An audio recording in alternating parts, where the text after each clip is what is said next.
این فامیل مثلا اذیت میکنن یا اصلا دوست ندارن با ما رفت و آمد کنن، آیا ما همچنان باید اصرار به رفت و آمد داشته باشیم یا خیر؟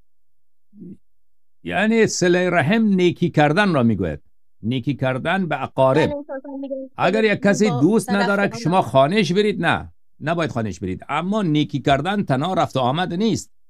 نیکی کردن اینه که شما یک وقتی برشان یک هدیه میفرستید، یک کادو میفرستید، یک کارت میفرستید در عید، در سال نو، یک وقتی زنگ میزنی حالتان چطوره، یک وقتی برای بچهش مثلا یک کاپشن میخرید براش میفرستید که اینو برای پسرتان خریدم، براش میفرستین.